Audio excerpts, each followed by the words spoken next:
Ao analisar o que vem ocorrendo na cadeia de suprimentos de veículos elétricos nos últimos 2, 3, talvez 4 anos, torna-se evidente uma mudança silenciosa, porém significativa.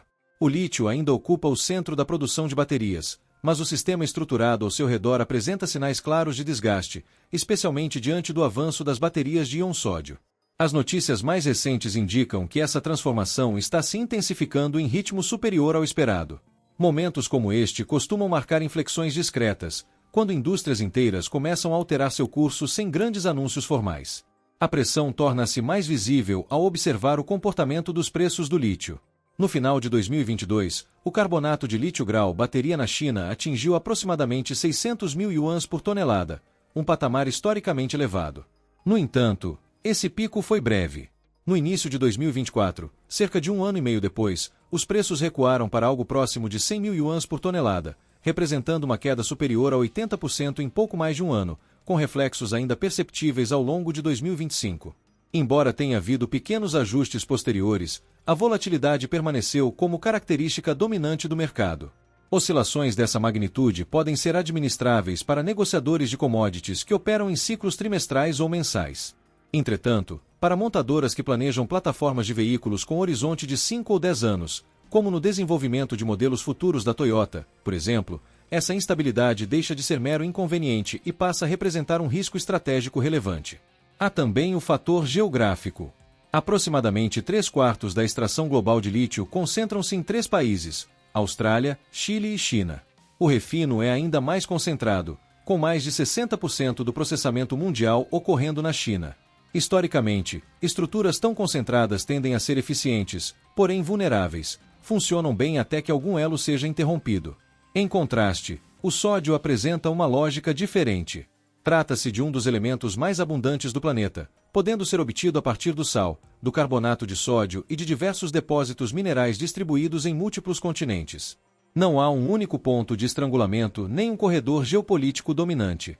Do ponto de vista das matérias-primas, o sódio é amplamente disponível, de baixo custo, relativamente estável e menos suscetível a disputas estratégicas internacionais. É nesse contexto que as baterias de íon sódio passam a ganhar espaço, não como substitutas revolucionárias do lítio, mas como alternativas altamente práticas para aplicações específicas. A Cato, maior fabricante de baterias do mundo, já confirmou a entrada de suas células de íon sódio em produção em massa. A densidade energética dessas células alcançou cerca de 175 watts por hora por quilograma no nível da célula. Embora inferior à tecnologia LFP mais recente, o avanço representa um salto relevante em relação aos padrões anteriores.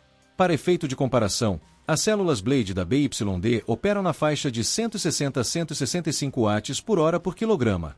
O cenário que se desenha não aponta para uma substituição imediata do lítio, mas para uma diversificação estratégica. E, em cadeias globais cada vez mais tensionadas, diversificação pode significar resiliência. Com a produção em massa já estabelecida, células de íon sódio passaram a atingir cerca de 175 watts por hora por quilograma. A diferença em relação ao lítio deixou de ser expressiva e, para veículos de curto alcance, muitas vezes se torna praticamente irrelevante. O fator decisivo, no entanto, não é apenas a densidade energética.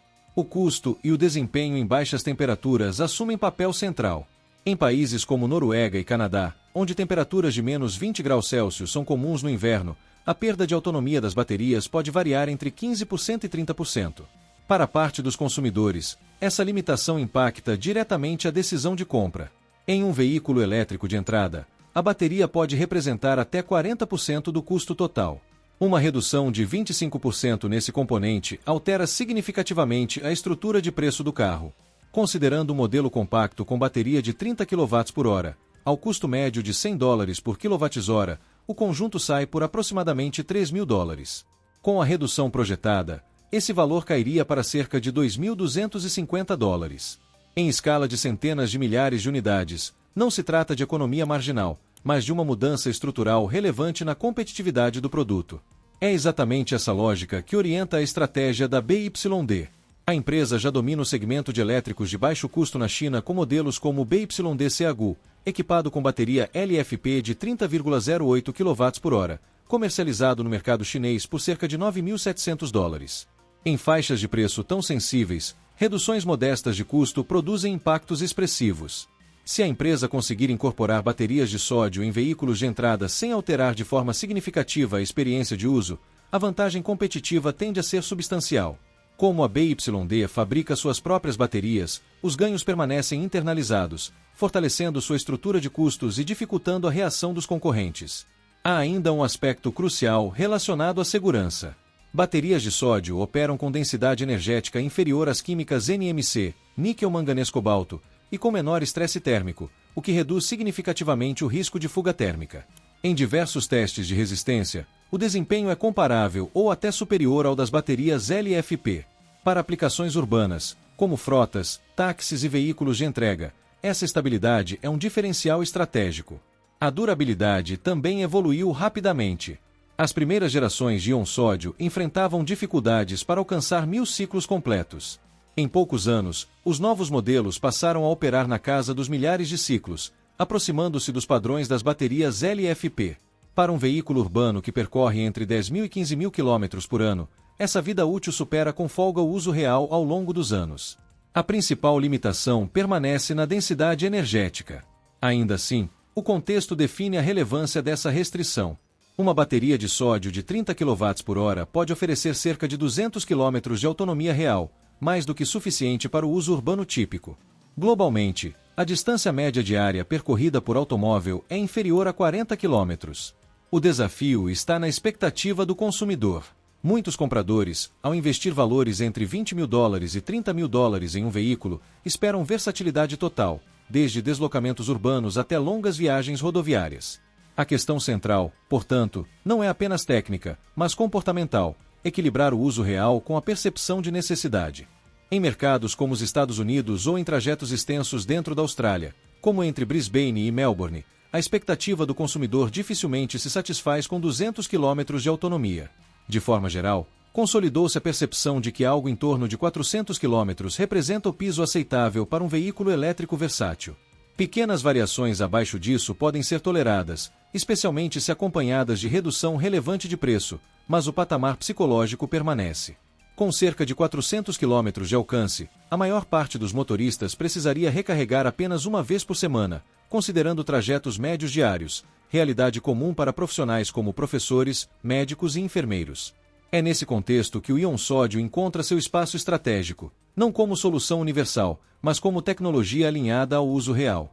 De acordo com projeções da Bloomberg, mais de 45% do crescimento global nas vendas de veículos elétricos até 2030 deve vir dos segmentos compacto e subcompacto. Trata-se de veículos predominantemente urbanos, frequentemente utilizados como segundo carro da família ou como ativos de frota.